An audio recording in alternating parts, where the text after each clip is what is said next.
Welcome to the WarDen, your inside scoop at all things Sequoia High School sports. From Friday night lights to midweek matchups. Let's get on to the action. Yeah, what's going on? My name is Colton Bass, and I think, first of all, we wanted to open the show up today by looking at the past 3 weeks. And first, we're going to start with Denmark. Denmark was a comeback win. We won 27-24. Am I right, boys? Yep, it was an awesome game. It was an awesome game. Down by 11 at halftime. It was, from a player's perspective, it was quite a game. It was a gritty win. It was one of those, we had to claw and fight our way back into the game, and I loved it. Yes, sir. I completely agree. But as I said in the first introductory thing, I really do like stats and looking into it. So I wanted to highlight a few here today. Colby Martin with 135 passing yards. I think he had a great game. I think first game of the year, he was 10 for 21 on completion attempts. I think that Colby returned to his spot as a leader on the team and on the field. And it was great. And, I think Will also had a standout game. Will with, 182 rushing yards and 77 receiving yards. I think Will played great. And he provided us with a lot of offensive firepower, 2 touchdowns in total. And, yeah. But how much did Will pass for that game? Yeah, but he hit a few passing yards too, right? I do believe Mr. Radecki passed for a solid 20 yards, which is 40 yards, pardon me. 1 for 1, 40 yards. Nice. Highest completion percentage on the season so far. But I wanted to ask y'all boys, what about the game is memorable? Like, what memory sticks out to you about Denmark week 1 at home? You go first. I would kind of say that it really just shows the brotherhood of the team, kind of being able to band together and overarch that kind of a comeback thing. I felt like that inside of the team, you feel like that you should go into every game and you want to dominate every game, and that's not always going to be the case. And it's great to see that they have the grit to kind of fight and claw the way back into the game instead of folding under the pressure. Oh no, are we not as good as everybody says we are? I think we bought into that a little bit too much, but being able to fight back and bounce back against that is very positive looking forward into the season. Yeah, Jason? Charlie kind of stole mine. I was going to say it's because of the way how we're down by 2 scores at halftime and most of the third quarter, really, and then, we were struggling offensively. The defense was coming up big, though, and then we had, I think it was twice where it was 4th down. The game, if you make a watch it, Denmark could have iced the game with like 2 minutes left, I think. They were about to get a first down, and their defense came up clutch and forced a fumble, and we had 2 4th downs. So I just think it's kind of like Troy said, just the grit, and you've just never given up because we could have just laid down. We could have just given up. Not worried about what. It's a non-region game. It doesn't matter. We could have said that, but no. Every game counts. In high school football, any given Friday. I think that's what they say. I don't know, but that's just kind of my take on it. Yeah, it's a great take. Yeah.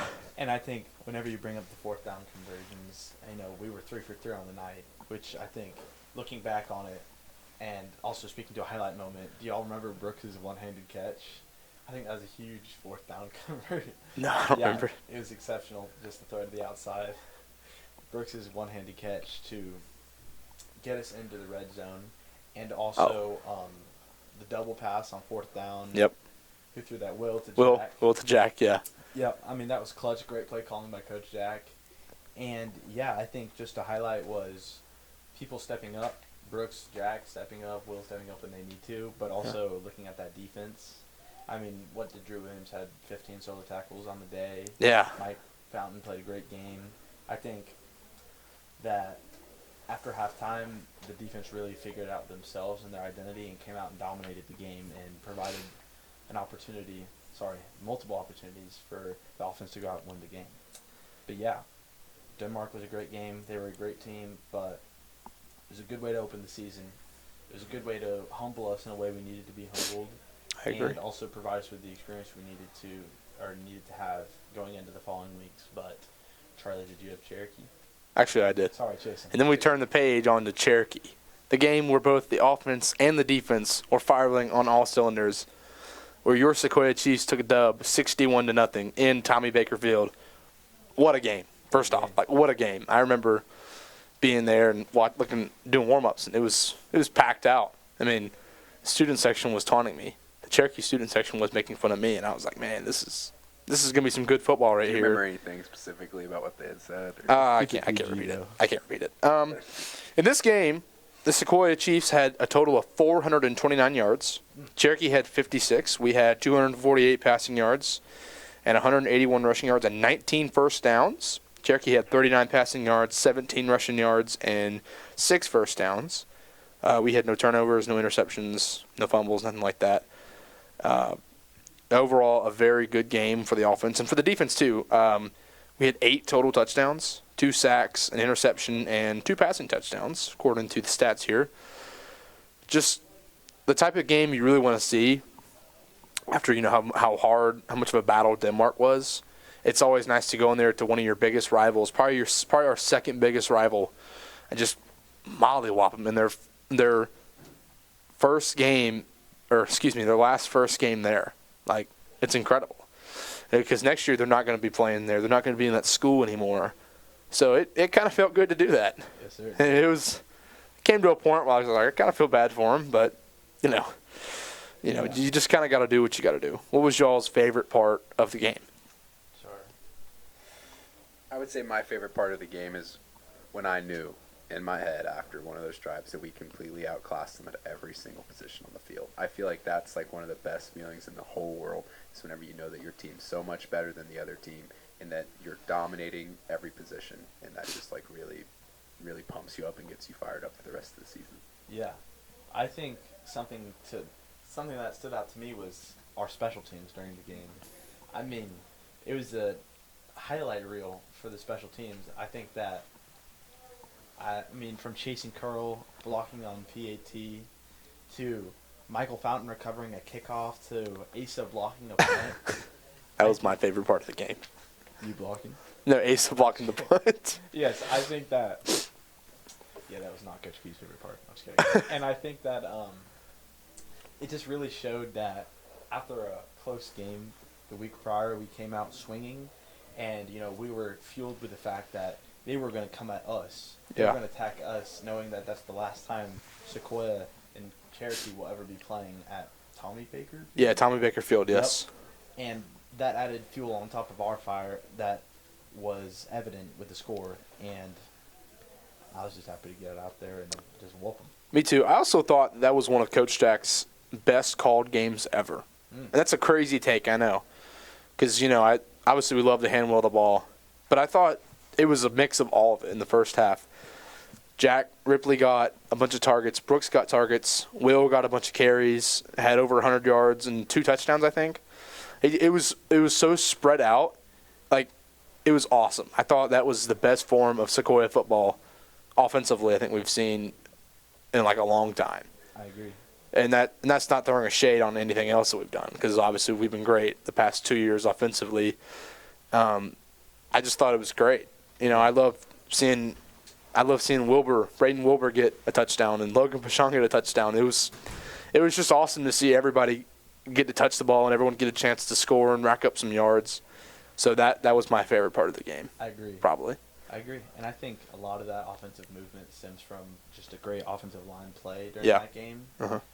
In the first half, I think the offensive line had an exceptional game from the center to the guards to the tackles. I think everyone played their game and played hard and played smart, and that allowed Coach Jack to move the ball in whatever way we wanted to. Yeah, I agree. Whether it be Jack absolutely getting the ball off somebody's head in the end zone, or Will running for over 200 yards. Yeah.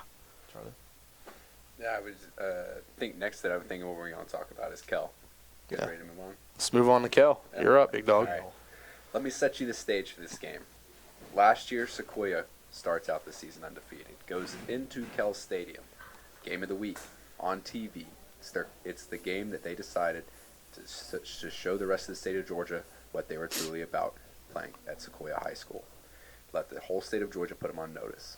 Okay, they walked into Kel's home stadium, beat them. This year, By 3. coming into this Chiefs Stadium, the Kel Longhorns were planning on returning that favor. Came in, Sequoia was still a dog, 4-point dogs at home against a team they had already previously beat, even though the Chiefs had gotten better. Now, going into the season, the biggest question remained, would the Chiefs have a strong defense as they lose much production as seniors graduating on that side of the ball?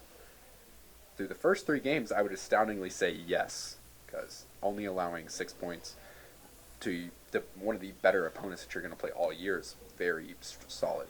Now, that is not to say that the Chiefs will maintain that production. They need to keep working, but we should see that continue to rise.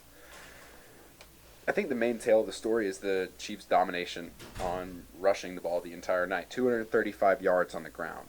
221 of those yards came from Will Rejecki. 28 attempts, 3 touchdowns, and his longest run of the day being 71 yards. Whenever you can get your RB1 to have a day like that, it is going to be really hard to lose a football game. And I think that's the tale of the story.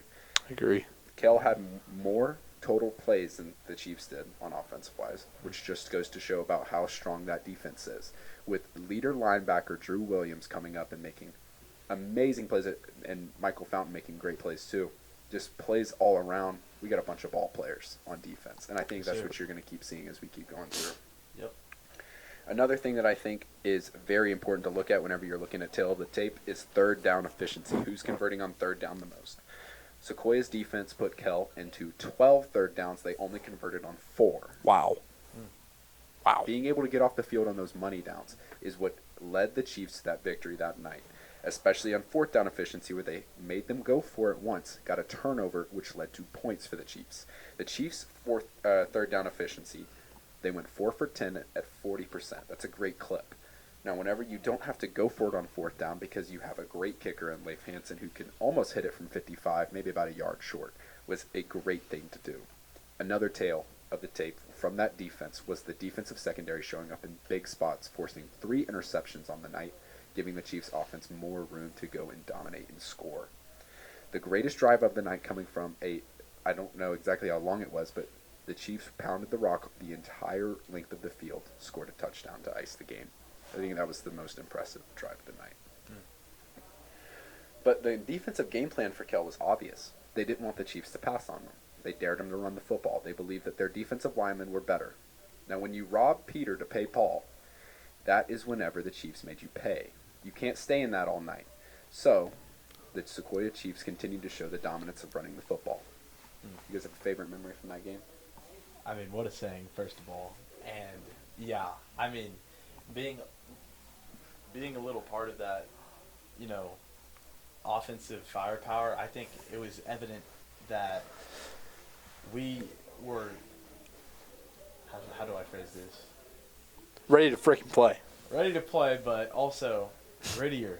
When we were moving, we had that fire inside of us. They came to our stadium with no respect for us, no respect for their opponents, thinking that they would come in and dominate us. Last year was a fluke game. And that score is not only evident of,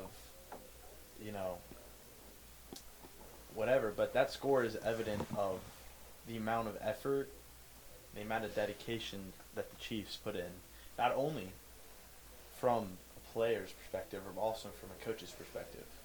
I think, and looking back on that amazing defensive play, Coach Buddy has really stepped it up this year, and he's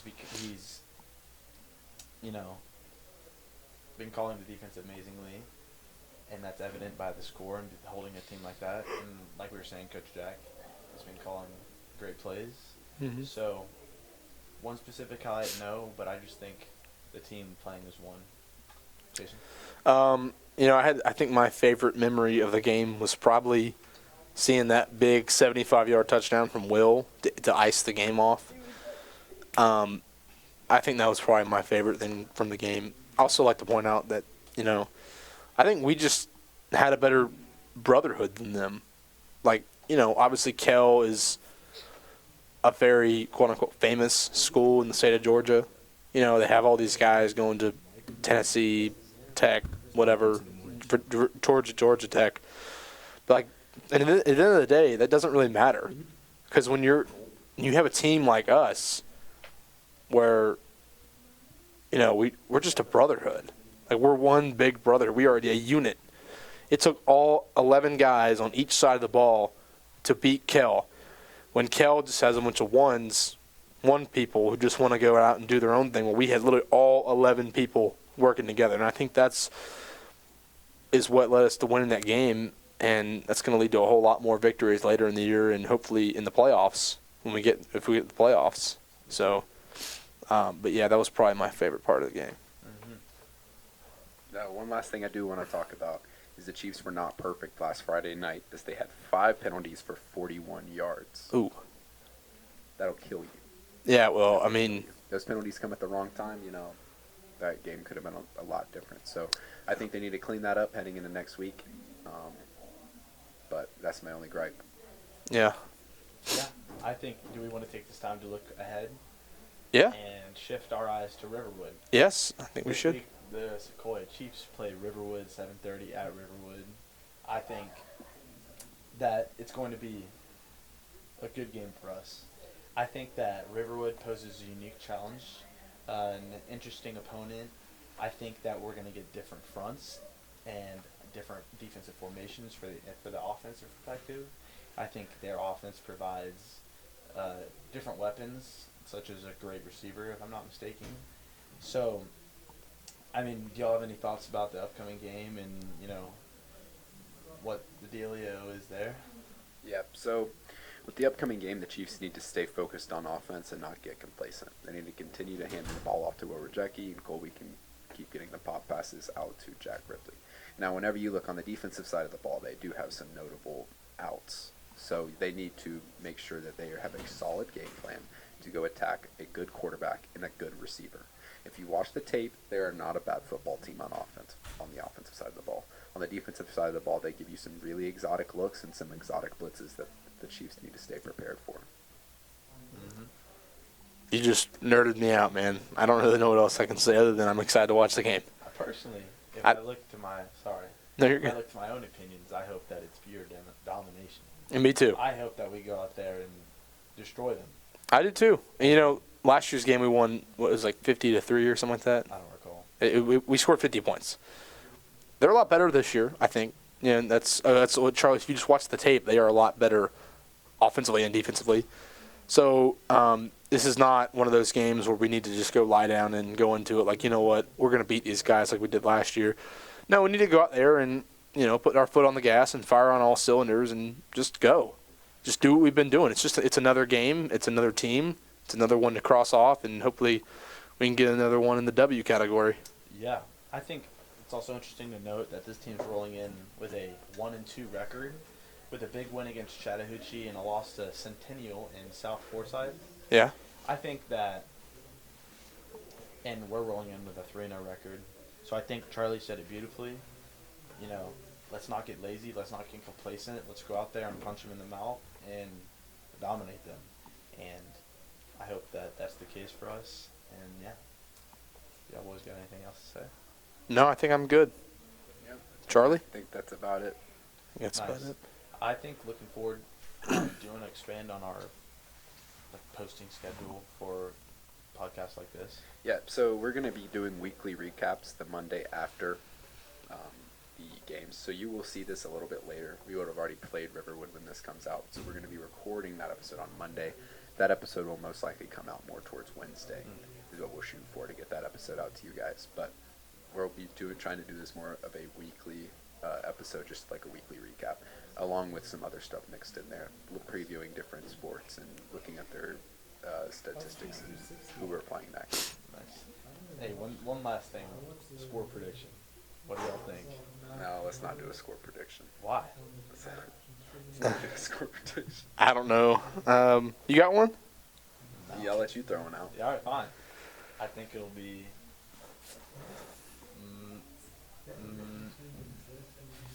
5 scores to 1. 35-7. 6 scores to 1. Let's go with that. 42-7. Let's go with that. I don't hate that. I think 52-14. Okay. So I think we're gonna go out there and we're gonna, punch them in the mouth. I think that's what we're gonna do. Mm-hmm. So I think I got. Exciting game. Yep. All right. All right. You want to close this out? Yeah. 2. Jason. All right. That's all the time we have. Thanks y'all for tuning into the WarDen. We'll see y'all next week.